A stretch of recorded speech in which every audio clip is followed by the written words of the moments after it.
to the money conversation. I am Theodora Otu, the money woman, the financial lord, the Odogoress of money. And yes, today we're going to be talking about the second tip of money by Robert Kiyosaki. I hope you have listened to the video talking about building your financial education and why it is important for you to build your financial education. I hope you learned something from it and you have made a decision to actually start schooling yourself on financial literacy. Yes, it is very important. You can never go wrong being financially literate. So we're going to be looking at taking control of your finances, what it means, and the how you can actually take control of your finances. Okay, so many people let their money control them, right? Instead of it being the other way around. Their money controls them, they work very hard, they get paid, and then they spend and repeat the cycle. And that's why you see that people get their salaries by the end of the month. They have worked hard all month, they get paid by the end of the month, and by the middle of the month they are broke. They are repeating the cycle of working hard, getting paid, spending, and repeating the cycle for them to have money in their accounts. And this shouldn't be so, because most times you don't even really know where your money is going to. According to Robert Kiyosaki, he emphasized that the financial freedom starts when you take full responsibility for your money. So if you don't take full responsibility for your money, you are not anywhere close to being financially free. Okay, and he said you don't just take full responsibility for your money, you take full responsibility for the decisions you make. Instead of blaming the economy, blaming your employer, or blaming the people around you or circumstances, blaming in-laws, relatives, sometimes we feel so entitled, especially when you have a rich relative and you're like, oh, my elder sister is very wealthy but she doesn't want to help me. That's just entitlement. Nobody owes you anything.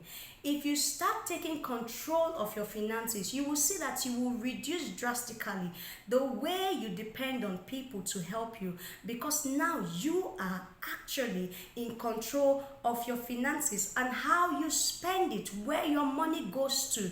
Okay, now taking control means knowing your financial numbers inside out. You need to know your financial numbers, starting from what you earn, your income, monthly income, your expenses, even the assets and the liabilities that you own. You need to know these numbers, you need to know them inside out. It's not a guesswork, it's something you should be so sure about. It's not enough to just earn, right? You must track, you must plan, and you must direct every kobo with purpose.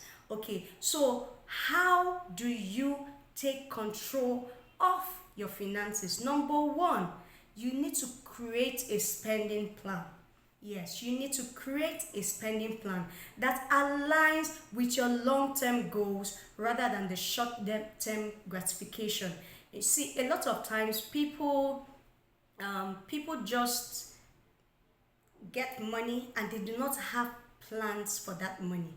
And when you don't have plans for the money, like I said in the first tip, money is a currency and it flows. So when you don't have plans for your money, that money gives you plan. And that's when you remember one impulse expenses that you have to make that is not contributing anything to your financial journey. Okay, so you need to create a spending plan that aligns with your future goals, with your long-term goals.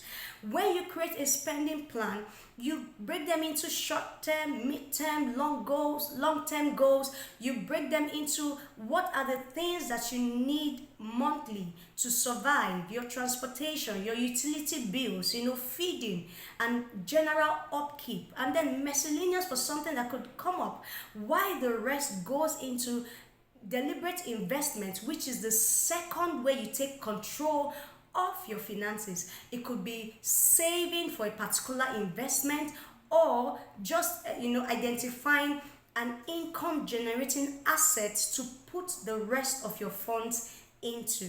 When we talk about savings, we go into a holistic view of how you can share your funds, your income at the end of every month, and we call it the 7 jars of money. So it takes care of every aspect of your spending.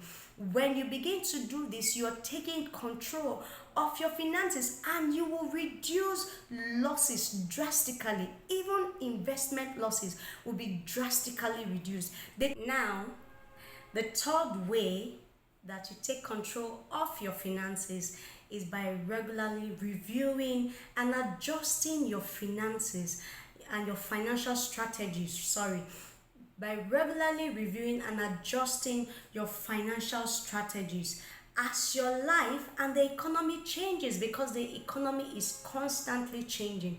So you need to keep reviewing, you need to keep adjusting when necessary. For instance, if you're a single man, right, and your finances is basically meant for you and maybe for your parents, how you take control of your finances or how you manage your finances is different from when you get married, because now you have a second mouth to feed, and when the children starts coming, you have a full-blown family to take care of aside your extended family. So you need to constantly review and adjust.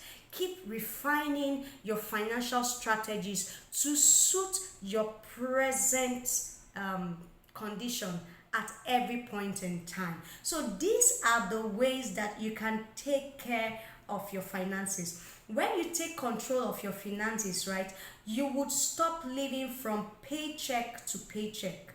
You start being deliberate about making decisions that grow your wealth. This shifts changes your role from being a passive earner to being an active wealth builder, putting you firmly in the driver's seat of your financial future. So start today and take control of your finances so that tomorrow you'll be grateful for the wealth you have built over time in your financial journey. I hope you have learned something today. I remain your favorite money woman, and don't forget that I am rooting for your financial success. Thank you.